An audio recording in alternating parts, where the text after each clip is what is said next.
Welcome to Mixed Signals from Semaphore Media, where we are tracking the wild changes in this media age.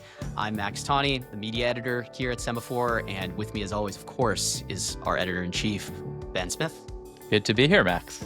This week on the show, we are sitting down with Adam Friedland. He is a comedian and the host of The Adam Friedland Show, which just released its new season on YouTube this week. We're going to talk to him about why he's reviving a 1960s-style television talk show for the internet. We're going to ask him about what careers in comedy look like in 2025. And we are going to find out whether he is the long-awaited, much-talked-about, much-discussed Joe Rogan of the left. Yeah, I think we're a little bit ahead of the curve with this one for once. Maybe. I don't know. I guess we'll find out, but we'll dig into all of that right after the break.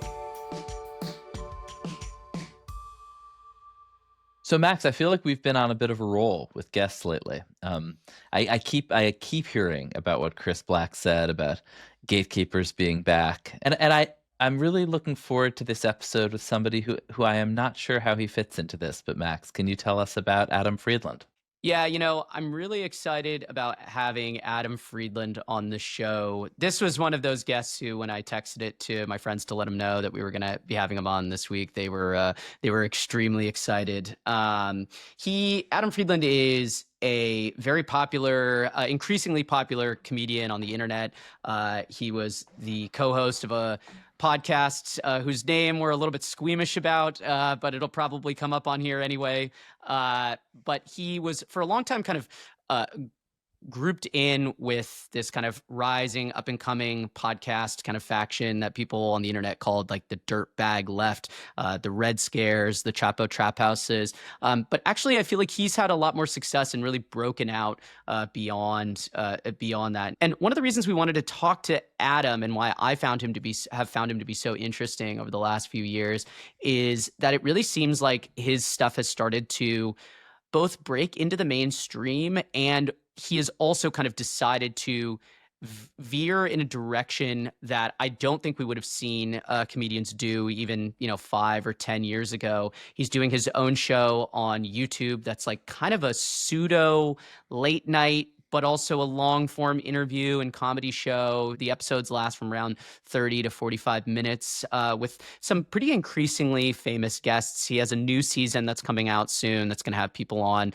like Sarah Jessica Parker. He taped an episode with Khanna, the congressman from California who really wants to be president. And it really is a sign of just how much that show, both his own show and his profile has raised as an internet comedian, but also the ways in which YouTube and podcasting have really changed the career arcs for comedians. It's allowed a lot of comedians like Adam who may have been a little bit too weird or a little bit too edgy for some of the kind of main comedic institutions and kind of gatekeepers. It's really allowed them to have another form of success and reach a lot of people. So we're really excited and only minorly nervous about having Adam on the show today. Yeah, I mean, I had not spent a lot of time watching his stuff before, but did over the weekend, and I'm excited for politicians who said their staffers have told them like, you got to go on some podcasts for them to go on that one, because there's some like extremely awkward stuff. Do you think that you're good at business because you're Jewish?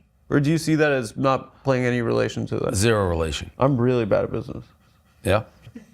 A lot of people say you're either a book Jew or a money Jew, and I'm illiterate and bad at money. Comedians, like that's also a lane, right? Like from Seinfeld?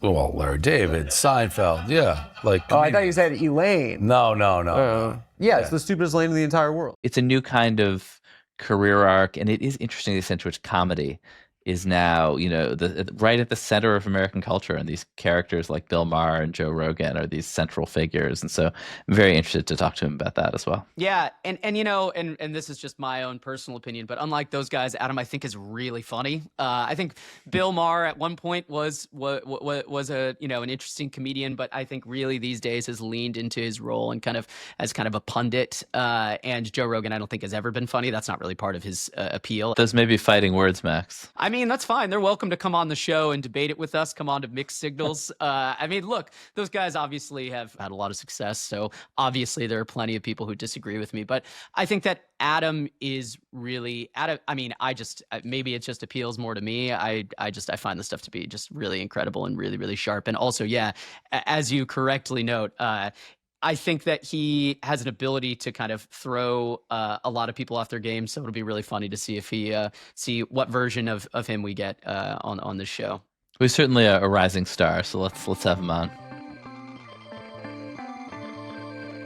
Adam, thanks so much for coming on the show. Thank you for having me. For people who don't know, can you kind of explain the format of your show? I was on a podcast for like the lowest common denominator kind of podcast for just, I don't know, men with social problems, I'd say. That's why all my friends know it. I was on a comedy podcast, and then one of the guys left the podcast, and then we I think maybe as a joke decided to make me into a kind of a Dick Cavett-style public intellectual, and then the joke has somehow become real. But we actually, to clarify, like we rebuilt a facsimile of the Cavett show set here in our studio in Manhattan, and we went a little manic maybe doing it, but the idea loosely is to like, because like late night talk, well, it's like in a format of a late night talk show, but late night talk shows are kind of at this point so antiquated. They're kind of like these weird like legacy media products where it's like, I don't know, like why do they even exist at this point? I don't think that they make money for the networks. I think it's just kind of this thing that you have to have. Like each like network has to have a late night show, but it's like, at this point, it's like what? Like a guy comes on for 5 minutes. He says an anecdote about like losing his luggage, and then he says the movie, and then so it's like kind of reviving that format is kind of weird because it's kind of a dead thing at this point. Yeah, I mean, I'm I guess. 47, and I'm older than both of you, and we're all way too young to have ever watched that stuff, right? I watched Conan growing up. Okay, but not Dick Cavett. No, but those like you see on YouTube, and like the thing about Cavett is he wasn't funny at all. He was actually one of the least funny comedians I've ever seen. Huh. He stunk, but he was really good at talking to people. And so the concept is kind of to revive like the long form interview format that he had, kind of like an open-ended conversation. So I do like pretty like extensive research for a couple weeks before I have a guest, and I try to come up with like a structure for the conversation, but I want it to be open and like to go in weird different directions, and then to kind of have it veer and then come back on track. And so like learning how to do that has been the fun part. You had this kind of new style career path as a comic, right? Doing stand up, but then also having this hit podcast whose name we kind of decided not to say out loud because we're too squeamish. Come Town. Oh, there you are. Yeah, and we tried to choose the worst name, but it kind of helped us. You succeeded. When there were all those like cancellation hit pieces, they couldn't even write our name. So like they're like they couldn't write the name of the most immature, like a 30-year-old men acting like 12-year-olds podcast. It was really funny to see the way that the New York Times wrote around your name. Yeah, like Voldemort or something. Yeah. But I'm curious, like, but you basically did both stand up and then had this digital hit and are now on YouTube. And was curious, like, is that the path of a comedian now to do those things? I don't know. I mean, it was like kind of didn't exist, right? Like we just started. We thought you just had to have a podcast, but it was before you made money from podcasts. I mean, we were like one of the first like people to adopt that like Patreon $5 a month Planet Fitness grift, where people just like forget that they've given you. You've had a Planet Fitness membership for 27 years. You're like, all right, I guess it was $5 a month. It's not that big a deal. But yeah, I mean, we didn't know you can make a living from it. I mean, I remember when I moved to New York 10 years ago, my parents were like, "What's the plan?" I had to like lie and make something up. I was like, "Yeah, I think that you get Just for Laughs Montreal Festival, and then you get a rep, and then you get your late night television debut, and then you get your Comedy Central Presents." That's what the path was before. But it's not so deliberate. It's more so that like it just kind of happened. I don't know. We didn't know how anyone like found the show, like the old podcast, because we didn't do any like we didn't do any like promotion. We didn't do any press because they wouldn't say the name, and also we were afraid. But yeah, no. But what ended up happening was it was all these fan generated like clip compilations and stuff on YouTube, and so the thing like kind of grew organically. But we had no idea how people were even finding it. It was truly the laziest thing in the world, and like you know, in the opposite, this is like, I don't know, by far the hardest thing I've ever done because I'm trying to make like a television show once a week with 3 guys. I think it's the first time I've tried anything in my life. I'm 38. I think I started trying at 35. It's very scary to try. It's very scary if you try your hardest and then someone's like, that's bad. You're like, hey, that hurt. What do you mean that's bad? I try, you know. So I think in podcasting there was this like veneer of like, we're not trying, so you can't hurt my feelings. But like doing this, it's like I'm kind of really investing myself. But in general, the thesis of like what I'm trying to do is like, yeah, I want to effectively just make something that's like I don't know. I think people are being so weird nowadays, and I think the phone has made people so weird. And you know, if hopefully if you make one thing that makes people not feel a little less weird on the phone, I think that's better. I mean, people are crazy now. How do you feel like the show is going to make people less weird? Well, I'm working with President Xi to take social media away. That's the only thing I can think that could fix any of this crap. What do you think? People are being crazy. We need China to take away the phone, and then everything's gonna be all right. What are you seeing on your TikTok feed? What's on there? I don't look at TikTok. You don't look at TikTok. What am I, 12? No. I mean, no. I mean, I have people post on my social media. I can't stand looking at the computer. I'll look at like X.com is so scary now. I'm like, it's the scariest place. You can see people getting killed. It's just the Holocaust didn't happen, murder, and then hardcore sex, unedited. And I'm like, Elon did free speech, and it's too scary. It's Sodom and Gomorrah over there. Yeah, I mean, like, I don't know. I watch sports. I think I'm normal. I mean, I look at the phone. I'm like superficially aware of the internet, and that's kind of the interesting thing about what the show is this season, because I have a lot of people from online. And like previously, I had this episode with this guy Destiny, who's like I watched that. Yeah, debate. He's like and it's like I don't even know that existed. Right? I'm like, there's a thing where guys debate, and I did debate in high school, and I was called a loser by people. And now you can be famous. So like the nice thing is that because I'm kind of operating from a little bit of an outsider perspective, because I'm normal, like I'm kind of like, it's kind of interesting to find out about this stuff, and I'm like, why the hell is this so famous?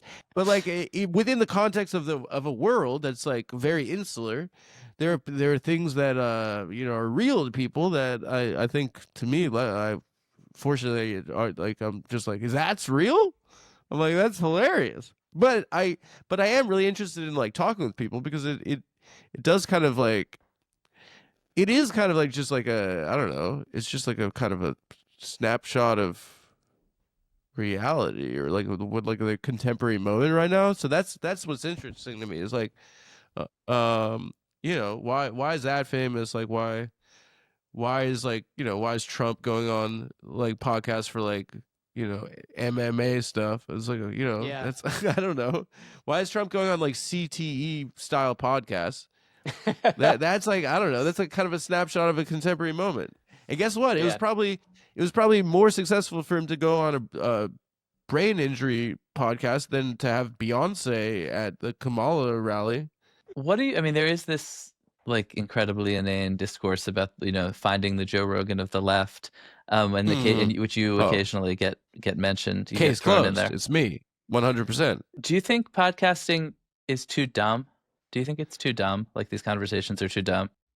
I don't know, but like, what are you gonna do? Like, it's like when most people like what, like beer and football, tits. I mean, like, what am I gonna say? That's too dumb. It's probably what most people like. It's a great entertainment industry insight there. What am I? If you make a hamburger that tastes good to most people, what am I gonna be like? This is too dumb of a hamburger. It's like, hey, enjoy your hamburger. I don't know, but it's weird.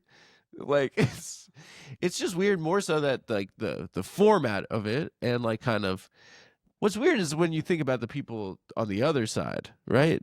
I think the focus is always on the like the focus is on the TV show like of like Trump and Elon and stuff like that. And everyone likes politics now, which is like I literally was called gay my entire upbringing for liking politics. I did a walkout in ninth grade for the Iraq War, and no one else wanted to walk out with me. And it should go back to that. It should go. It should go back to now. Everyone likes it, and it's kind of boring. And what's more interesting is if you turn the camera around at like who the people are watching the show, and I think probably if you look at like American society today, it's like probably the most bummed out, like demoralized people have ever been in my lifetime. I think no one trusts our, the media or no one trusts our institutions anymore and stuff. Everyone's pretty much beaten down and demoralized, and so that's what's more interesting to me is that people are pretty lonely and bummed. Yeah, I do think that. I mean, that is obviously part of the appeal of of your show. It does feel like is people want to. There is a level of connection that people feel when they watch hours of your show. They feel like they know you. You're like somebody who obviously makes them laugh. And when you were doing Come Town, obviously people felt like maybe they were hanging out with their friends or something like that. Yeah, it's parasocial, right? Yeah, exactly. Like especially with the last podcast, which I won't even dare say the name. I won't even dare say this. Listen, this is I don't know. I was on the 700 Club right now. Yeah, I didn't know this is a Christian Max and I program. have slightly different views of this. I didn't know I was talking to Tammy Faye Baker. Well, no, but yeah. I mean, like you feel like you're hanging out with your buddies, right? So yeah. Well, we've got to take a quick break, but we will be right back with Adam Friedland.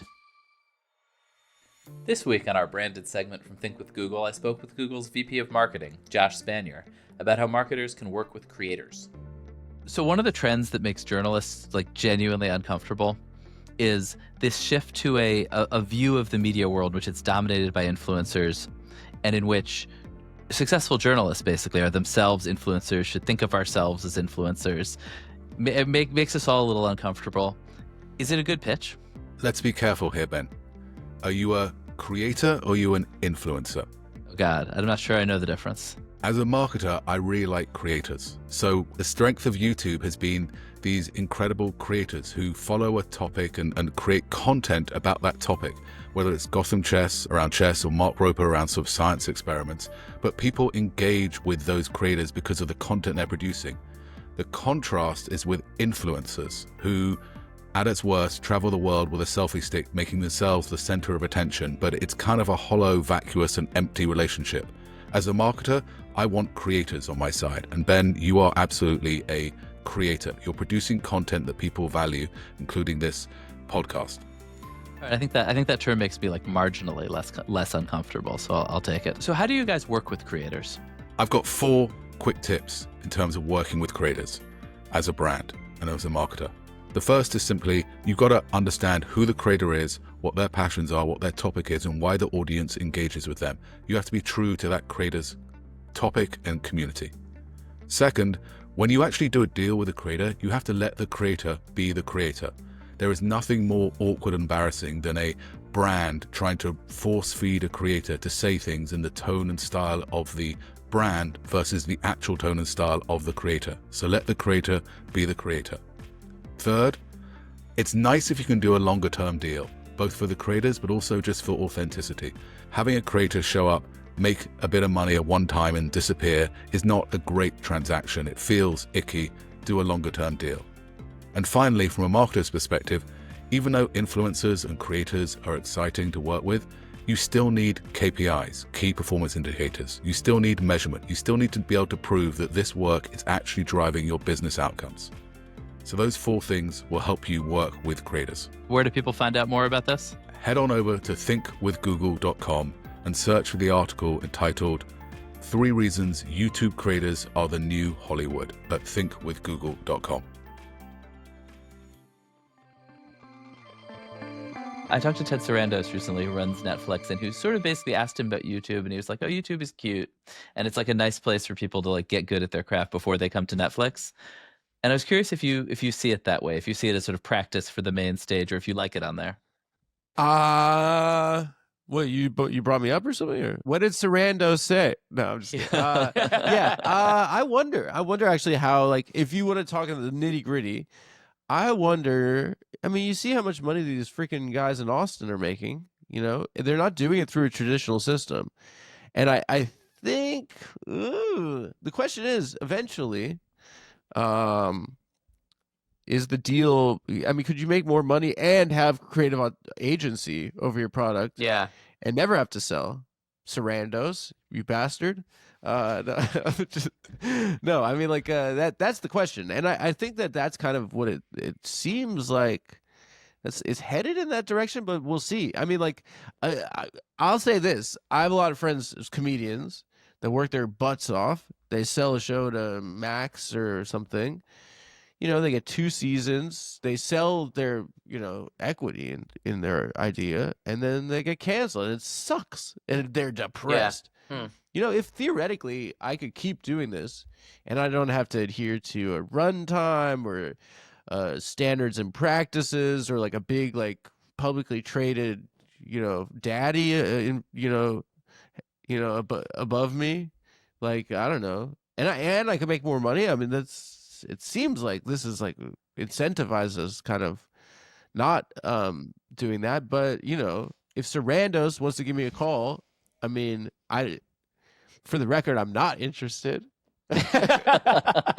Well, I was actually kind of curious, like, have you had opportunities to do something like that, and have you turned them down To sell kind of out? stay No. independent? Most certainly not. No, you have not. No opportunities to sell out yet. Well, it's weird actually. Like, I remember we got we when we like started doing the podcast and like having a Patreon. I remember we had a meeting with a big talent agency. I won't say the name, and they were like, "Here's the pitch." They're like, "We sell your show to a podcasting network." I think they were like Earwolf or something, or some sort of podcasting network, for $40,000, and we're like, we make more than that like a month.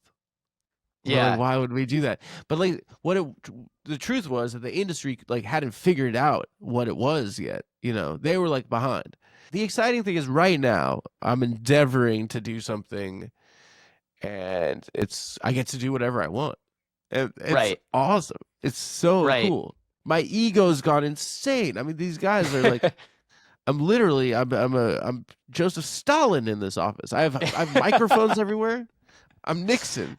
No, yeah. I mean, it does feel like obviously something is working and it's resonating when you're having like Julian Casablancas is like whoever's like working with him thinks it's important enough for him to kind of come down and to be on the show. Well, what I will say is this is the other thing is, like, I think Trump kind of blessed my ass a little bit, because like him doing Rogan and Theo and stuff during the election, I think it legitimized the platform. Yeah. And so like selling people on doing the internet 2 years ago, it didn't make sense to publicists or like people's, like, it didn't make sense. Like, why should I do the internet? But now it's like kind of considered thank you, President. Thank you, Mr. President. thank you so much, Mr. President. No, but it has made it like, yeah, because we saw the power of him accessing audiences in this way, and we saw kind of like how clueless the other side was, you know, just wheeling out Oprah, and then us finding out that they gave Oprah money for that, and we're like, doesn't she have $1 billion? But so now obviously you have like people who want to come on the show who obviously would not have done that 6 months ago. Someone like Khanna, the Democratic congressman, who like pretty clearly wants to be president someday, and he's like, I'm going on the Adam Friedland show. This is important for me to reach youth voters, the next generation. Young men, I think, specifically. Yeah. Oh, yeah. Well, it's mostly chicks watching. Hot chicks. Yeah. It's probably mostly, I think it's like probably 99% male. Yeah. No, but this is like, yeah, I've been trying to pitch mayoral candidates in New York about that. I've been trying to say to them, listen, no one's gonna watch this public access crap. Well, you had Chris Cuomo on. But- Did you ask Chris to get Andrew Cuomo on? No, because he's doing a Biden 2020 right now. He's sitting it out. That's true. He's just hiding. It's a classic Biden, classic 2020. The hide. Yeah, I like that. I like a guy hiding away to not fuck up running for something. So I actually do want to. I want to ask you about like one of the kind of things that had happened to you about 2 years ago. You had the Matty Healy episode, right, where he was on the show, and then a bunch of Swifties came after you because you guys were doing impressions. and This is whatnot. Taylor Swift's I mean- then boyfriend. Yeah. Yeah, right, exactly. Which kind of ends up snowballing into her dating Travis Kelce, which I think is kind of Yeah, history bends to my will. yeah, it's like a butterfly effect type moment. Yeah, but what was interesting about that is that for Swifties, and I think it's a defect of the internet. Going back to what we were talking about before, it's politics for these people. Like liking a song is politics to them, you know. Mm. And it's like Yeah. that's like they're furious and they like it's something to believe in. But that's what's strange to me. I had to call my sister and have her explain all this to me. I mean, Apple and Spotify then also decided to take down the episode of the show. No, I mean, we and what took did it you- down. What did you think? No, you let's get guys that- took it down. We took it down. Yeah. Why did you guys take it down? Because we didn't want Maddie to get in trouble with the Swifties. Listen, Yeah. we're in the middle of an enormous international incident here. This Yeah. was like the Cuban Missile Crisis. Did you have like heated arguments about taking it down? About free speech No, versus no? it's a podcast. Who cares? His manager called. He's like, "Can you take it down?" We're like, "Okay, sure, fine." I don't know. Yeah, people think. Wait, that's funny because I forgot. People think that Apple and Spotify took that down. Yeah, it was written that way, like that they took it down. Oh my god. Yeah. Well, there was like 2,000 like Google alerts I was getting like a day, like an hour. It was like I was in the Hindustan Times. It was like it's great. But to me, it's like I don't know why people are mad about Taylor Swift. I was like, Does knowing that you kind of have that level of scrutiny kind of on you now, does that change like the way that you approach or think about any of these things? Or you're just like part of what's No, worked it's- is like not doing that, and so I'm not going to do that. no, because I'm making a living. It's Yeah. like, it means that I'm doing well, right? Yeah. And like, what's the Yeah. scrutiny? What am I going to go to Guantanamo Bay? What is like? I don't know. Like, for me, it's like I don't know. At this point, I really don't. And this might sound like a douchebagged, but I really don't really care what anyone thinks. I want my friends to like the show, and I want my and the fact that my dad can watch it now. I really like because I used to peddle in smut, and my dad now likes it, and he's like, great episode. That I like. So for me, that's kind of what, because you can't really reflect on where does this exist in the zeitgeist. It's Yeah.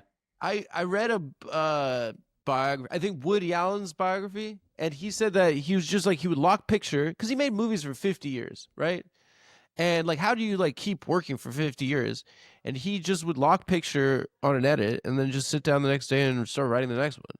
You have to like treat your job like you're an accountant or something, or like you're going to like your job at like, it's just your job. These days, there's a lot of talk about like studying your audience and metrics and trying to be hyper responsive. You're not into that. But the best people, it does seem though that the people we've talked to for the show who've been the most successful are the people who just do not Who pay care attention least, to any of that yeah. stuff at all. You just, yeah. I just want to do a good job, right? And you never feel like you're doing a good job either, right? You always feel like, oh God, I suck. This stinks. And then you cobble something together, and then the most important thing is you just put something out and then you forget. And then you just start working on the next thing. Because anytime someone's like, this is the greatest thing of all time, then you're like, what are you? You're like Kanye. You're like, why do you have to like, no, everyone hates everything that they make. But in doing so, you get better at doing what you're doing. One other question about this moment, because I think you're sort of easing into this big political space where, for whatever reason, right now in the United States, like the sort of our leading truth tellers officially are Bill Maher and John Oliver and Trevor Noah. Oh God! Like are comics. I don't like that. I don't like that. I really don't like it. Why not? We're not smart people. We should not. We do. We're people that are trying to like we're in nightclubs doing jokes about Tinder. I mean, like this is we should not be given this place in the world. I mean, here's the thing: is like I know what I'm equipped and qualified to talk about, right? So if I have like a member of Congress on the show, I'm not gonna be like, tell me about HR 274. Like I'm not. What am I, fucking Ezra Klein? I'm not gonna do that. I don't know. Like, listen, but I do know this. Hey, you're in the government, right? Like everyone doesn't like you. No, do you know that everyone doesn't like the government? Why do you want to be in the government? Like, why you should just be like a lawyer somewhere, or maybe a lobbyist. You can have fun doing that, make a lot of money.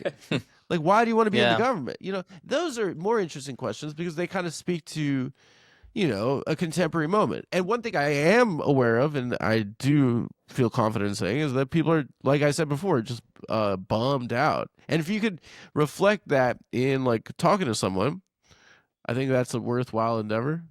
Adam, we've got to wrap it now, but this has been really fun, and congratulations on the success. Thanks for the kind words, guys. The show is great. Thank you. So Ben, I thought that was pretty interesting and obviously very different from the types of interviews that we normally do. What did you think about the Adam Friedland experience? Yeah, honestly, the most interesting thing to me is that he is reviving this 1960s, early 60s Dick Cavett show where and the wood paneling and the weird suit he wears and this sense that you want to have a kind of intense, in his case, kind of intensely weird, long form intellectual conversation with somebody, even if he's doing it in kind of a funhouse mirror way. There's this kind of nostalgia for something there that's I don't know, that I found really compelling in his actual show. And then I do think just this, he's right in the middle of this kind of moment of kind of wide open opportunity for people who have followings who don't seem to care at all about whether they make people upset, right? And that's something where he was kind of, I would say, almost ahead of his time. Like he's sort of an edgelord of the left, and that is obviously serving him very well in a moment when you can no longer be canceled, basically. But at the same time, one of the things that's really interesting, and you kind of get this from watching the show, you know, he has on people from all different kind of political perspectives, and it's very clear that he is not judgmental. And I think that's why a lot of those people walk away liking him or feeling more kind of respect for him, at least. Yeah, no, I think he honestly represents something that feels really new. Yeah. And generationally new. And I think that's very appealing in a moment when everyone is really sick of the kind of screaming match, cable news driven, kind of lowest common denominator social media politics. I mean, I think the fact that he hates social media and hates his phone also is very, I think speaks to a lot of people and probably gets reflected through the show. Absolutely. But it is obviously funny that he has the complicated relationship that all of us who create stuff for the internet have, which is like needing to be connected to your phone and actually being quite good at navigating it and actually, you know, obviously very fluent in a lot of these things. I mean, a lot of the people who he's having on and he's had on are streamers or, you know, people who are or YouTube, you know, comedians, people who are very, very much of this kind of like very specific media moment. And I think that it probably resonates with a lot of people, this idea that you can have these two types of relationships with that kind of content, which is both like needing to know it to understand what's going on and also being a little bit repulsed and also amused by it. I don't know. It's very interesting. Do you think 10, 15 years from now he's on late night? I think that probably not.